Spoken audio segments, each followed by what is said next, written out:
Going on, y'all? Welcome back. This is Queen Shay's YouTube channel. What is going on out here? Listen, I'm hearing all these unrealistic expectations, and it's all this craziness going on while you're dating. Like, what is going on?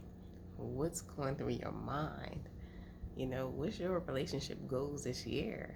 Like, and you just have to sit down and think about realistic expectations.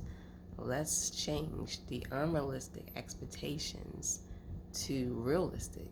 You're looking at height, you're looking at, the physique, and yeah, you want to be attracted to the person or whatever, but long term, let me tell you something. You know what I hear from married people? If you're getting married for looks, marriage is not for you. Because guess what?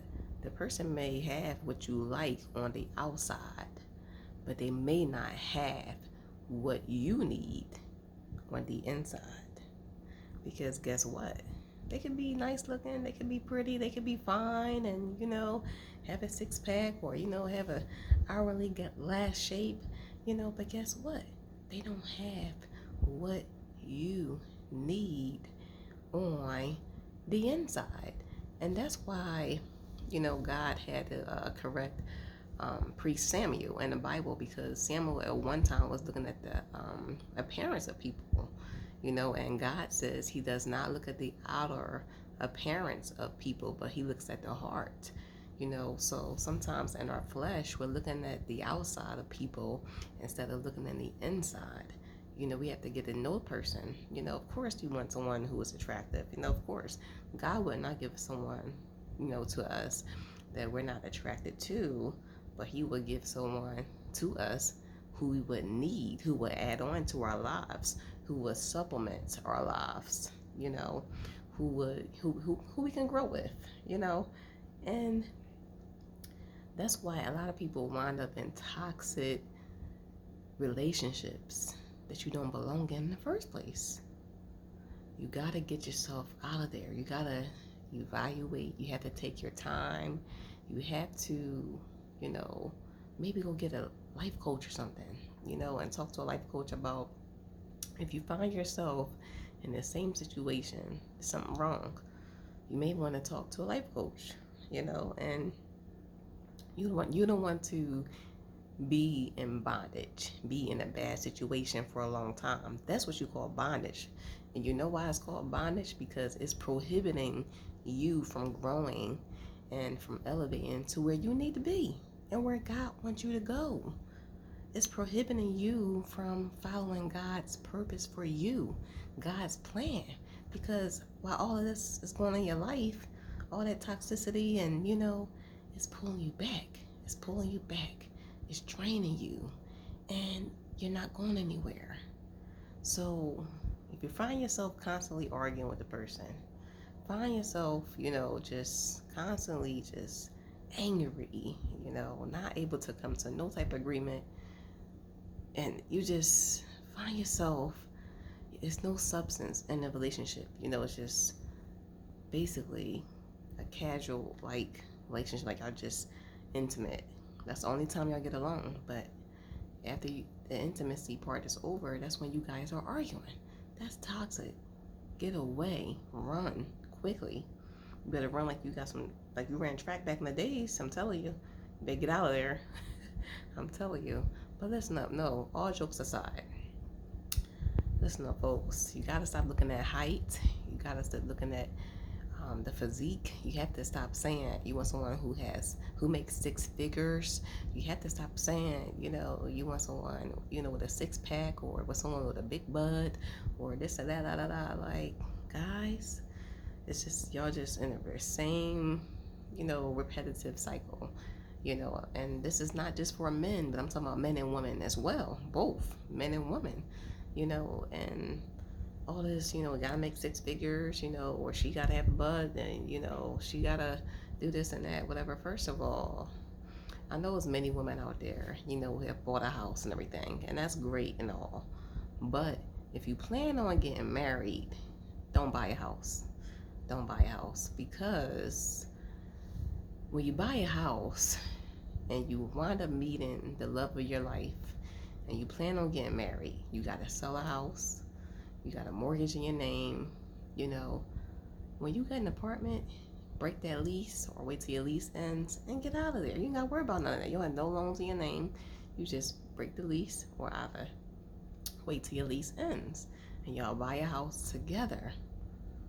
You know, and that's how it should be. You should have your first home with your husband, you know, and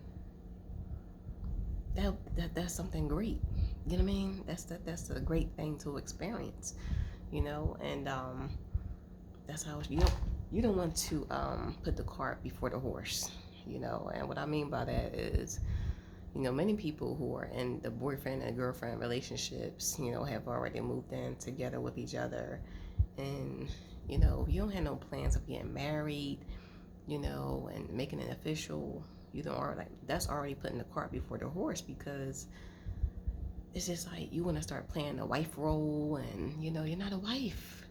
Stop, you know, giving wifey benefits when you're not the wife, you know. And it's like basically he's gonna be thinking, well, if I, you know, got the cow, then why buy the milk, you know. So it's just like, it's just, you have to, you know, take little mini steps, you know, and you know, be realistic with yourself first, you know, and then you could be realistic with other people.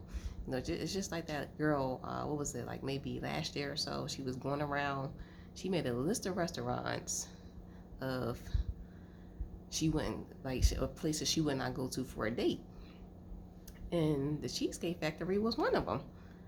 And you know, this is what I always say, it's not where you're going, but it's the purpose beyond it. What is your purpose in dating? You gotta have a purpose in dating. So if you just going out just to have fun or just to get a free meal, because you know what I also hear? Oh, I'm just going out to get a free meal. Well, if you gotta wait on somebody to get a free meal, then how are you going to eat without them? You know, don't you eat without them? You know, so you gotta start being realistic. You know, start being realistic with yourself and start being serious. Take life seriously. You know, and have some respect for yourself. Have some respect for yourself. Stop expecting a man to pay for your first date, like literally. And I said expect, you know, because you don't want to get there if you have some money for yourself, of course, you know, and offer to pay. And like I said in my last video, now you can offer to pay, and if he declines and say I pay, okay, that's great. That's a good sign. But if he does let you pay, then you better let that man go. Let a man go. But anyway, you know, you can go many places for a first date. You can go for a walk on the beach. You go grab some ice cream. You know, it doesn't have to be a big old date, but your purpose is getting to know the person, to get to know who they are. The scenery and all that, why does that matter? You know, and guess what? You may can go to a fancy restaurant later down the line, but you know, name all these restaurants or where you wouldn't go for a date. Come on, we gotta be realistic. That's not necessary. There's nothing wrong with the Cheesecake Factory. There's nothing wrong with the Cheesecake Factory. But it's the moment within that, you know, time that you're having. It's the time that you're spending with the person to get to know the person. You know, it's you want to just come back to your first. Oh, we went to this upscale restaurant, and you know, it was so nice. That doesn't matter today, because if he's not the right one, or if she's not the right one, then what does all that matter for? You know, making a list of restaurants that you wouldn't go to, that's craziness. Where does that come from? And then, you know what happens? You know, people begin to categorize all the women, say all the women are the same, and you know, they all this and that, they this and that. You gotta stop, guys. You gotta stop doing that. You know, categorizing women, because all women are not the same. You know, that's the biggest pet peeve that a woman may have, when you compare her to another person that she had nothing to do with. Nothing.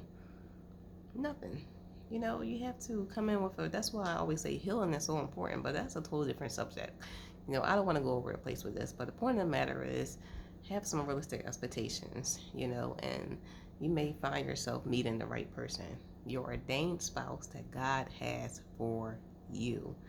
But sit down and think about, what do you want? What qualities, what characteristics are you looking for? Anyway, folks, thanks for tuning on in. Don't forget to like and subscribe, and also share your thoughts. What you think about this? And also check out the link in my bio.